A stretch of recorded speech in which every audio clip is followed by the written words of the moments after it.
আসসালামু আলাইকুম, সবাইকে স্বাগতম ইউটিউব চ্যানেল ম্যাথট্রিক্সে। 18তম নিবন্ধন পরীক্ষা, যেটা এই জানুয়ারিতে সার্কুলার হয়েছিল এবং মার্চের দিকে সম্ভবত পরীক্ষাটা হয়েছিল। ওইখানে এই ধরনের অঙ্ক আসছে, দুইটা সংখ্যার অনুপাত 5:6, তাদের গসাগু 4, অর্থাৎ দুইটা সংখ্যার অনুপাত দেওয়া আছে এবং তাদের দুইটার গসাগু কত সেটাও দেওয়া আছে। তাদের লসাগু কত, তাহলে ওই যে দুইটা সংখ্যা তাদের লসাগু কত হবে এটা নির্ণয় করতে বলছে। গসাগু লসাগুর অঙ্ক প্রতি নিবন্ধন পরীক্ষায় আসেই আসে। এটা কৌশল আপনাদেরকে অবশ্যই জানতে হবে, এমসিকিউ পরীক্ষা যেহেতু শর্টকাট কৌশল জেনে রাখতে হবে। দেখেন, দুইটা সংখ্যার অনুপাত যখন দেওয়া আছে 5 আর 6, ঠিক আছে, এবং তাদের যে গসাগু দেওয়া আছে, এই তিনোটা আপনি গুণ করে দিলে আপনার অ্যান্সার চলে আসবে। তিনোটা গুণ করে দিলে 5 6 30, 30 গুণ 4 120, এই 120ই হচ্ছে আপনার উত্তর। দেখেন কত সহজে আমরা উত্তর পেয়ে গেছি।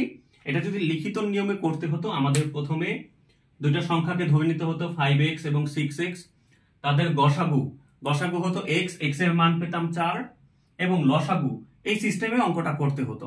তো সেই সিস্টেমে অনেক সময় ব্যয় হবে। আমরা শর্টকাটে শুধুমাত্র যে তাদের যে অনুপাতগুলো এবং তাদের যে গসাগু, এই তিনটা সংখ্যাকে আমরা গুণ করে দেব। গুণ করে দিলে অ্যান্সার পেয়ে যাব। এই নিয়মে আরেকটা অঙ্ক করি। দেখেন, মান পাল্টে দিই। এটা এবার পরীক্ষায় আসছিল, কিন্তু এবার তো নতুন করে মান পাল্টেও আসতে পারে, তাই না? মান পাল্টে আসতে পারে। মনে করেন এখানে 3:2 বা 2:3 এবং তাদের গসাগু হলো 5, তাহলে অঙ্কটা কত আসবে অ্যান্সার? আপনার সেম প্রসেসে 2 × 3 × 5, তাহলে 3 × 2 = 6, 5 6 30, অ্যান্সার আসবে আপনার 30। এই 30 কি? এই 30 হচ্ছে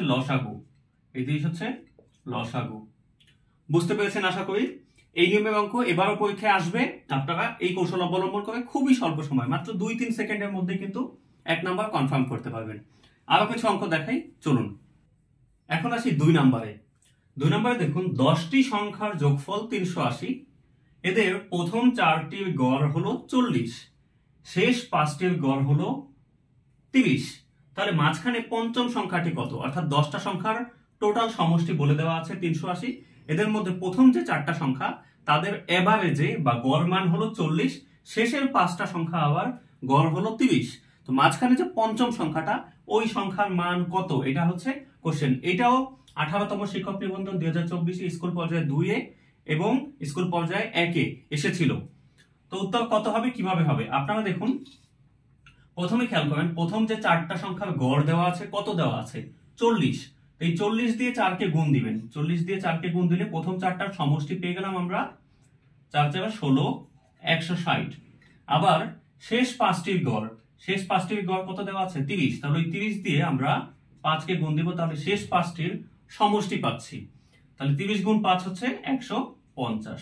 তাহলে টোটাল কত হচ্ছে দেখেন তো, 0 5 6 11 3 310। টোটাল কত পেলাম?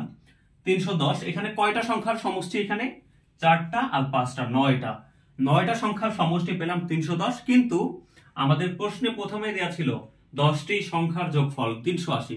আপনি যদি জানেন যে 10টি সংখ্যার যোগফল হচ্ছে 380, আর যদি জানেন তাদের মধ্যে 9টাই হচ্ছে 310, তাহলে এই 10টা থেকে 9টা বাদ দিলে বাকি একটা থাকে, সেটাই হচ্ছে আমাদের পঞ্চম সংখ্যা। তাহলে এটা থেকে এটা মাইনাস করলে অ্যান্সার হবে 70। অপশন গ এর সঠিক উত্তর আছে 70। আশা করি বুঝতে পেরেছেন। কিভাবে করলাম আবার দেখাই। এই যে 4টা সংখ্যার গড় দেওয়া আছে 40, এই গড়কে আমরা সমষ্টি করে নিলাম, 40 গুণ 4 সমষ্টি পেয়ে গেলাম। আবার এই যে 5টার গড় দেওয়া আছে 30, এখান থেকে সমষ্টি করলাম 5 গুণ 30 150। এই দুইটা মিলে টোটাল যে 9টা সংখ্যা, 9টার সমষ্টি আসে আমাদের 310। কিন্তু প্রশ্নে বলে দেওয়া ছিল 10টার সমষ্টি হলো 380, সেখান থেকে 9টার সমষ্টি পেয়ে গেলাম 310। তো এই 380 থেকে 310 মাইনাস করে দিলে আমরা পঞ্চম সংখ্যার মান পেয়ে যাচ্ছি 70। আশা করি ভালো লেগেছে। এই ধরনের কৌশল কিন্তু খুবই কার্যকর। অবশ্যই আপনাকে কৌশল অবলম্বন করতেই হবে এমসিকিউ পরীক্ষায়, অল্প সময়ে বেশি বেশি এমসিকিউ দাগাতে চাইলে এবং নির্ভুলভাবে দাগাতে চাইলে। চলুন পরেরটায় চলে যাই।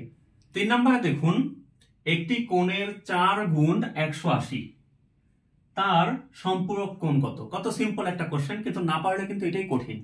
যে একটা কোণের 4 গুণ হচ্ছে 180, ওটা সম্পূরক কোণ কত। এটা আমাকে বুঝতে হলে আগে কিন্তু জানতে হবে সম্পূরক কোণের মান কত। একটা কোণ যার 4 গুণ 180 ডিগ্রি, তাহলে তার কোণের মানটা কত আসলে? কোণের মানটা হলো ওই 180 থেকে আমরা 4 কে ভাগ দিয়ে দিলেই কোণের মানটা পেয়ে যাব। ভাগ করলে পাবেন 4 4 16, 2 0 20, 5 45 ডিগ্রি। তো একটা কোণের মান আমরা কত পেলাম? 45 ডিগ্রি।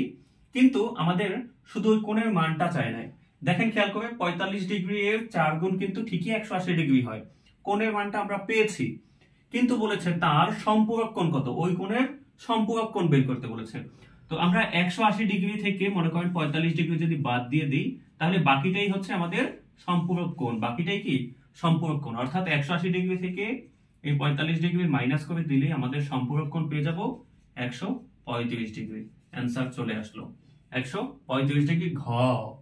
আশা করি বুঝতে পেরেছেন। যে কোনো সময় সম্পূরক কোণ নির্ণয় করতে বলে, মনে করেন আপনার একটা কোণ দেওয়া আছে 60 ডিগ্রি, যদি বলে এই 60 ডিগ্রি কোণের সম্পূরক কোণ কত, তো আপনি কি করবেন? 180 থেকে এই 60 কে বিয়োগ দিয়ে দিবেন, তাহলে 120 ডিগ্রি হলো সম্পূরক কোণ।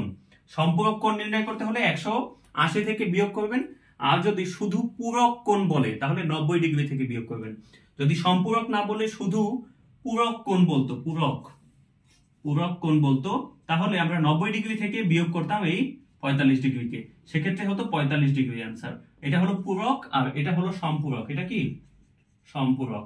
এইগুলো হচ্ছে এই যে বেসিক ব্যাপারগুলো, যে সম্পূরক কোণ কি, পূরক কোণ কি, এগুলো আপনি বুঝতে পারলে আপনার কাছে অঙ্ক কোনো আহামরি কোনো জিনিস মনে হবে না। তো এখন থেকে আমি এই নিবন্ধনের প্রস্তুতি, যতদিন নিবন্ধনের পরীক্ষা না হয় ততদিন পর্যন্ত এরকম বিভিন্ন কৌশল, বিভিন্ন ছোট ছোট ক্লাস, বিভিন্ন ট্রিক্স আপনাদেরকে দিতে থাকবো। আপনাদের যদি এই ধরনের কনসেপ্ট ভালো লাগে, আমার ইউটিউব চ্যানেল ম্যাথট্রিক্স সাবস্ক্রাইব করে রাখবেন, ভিডিওতে লাইক কমেন্ট করবেন এবং আমার ফেসবুক আইডি কাউসার আহমেদ কুয়াশা ফলো করে রাখবেন। আপনাদের সবাইকে ধন্যবাদ। আসসালামু আলাইকুম।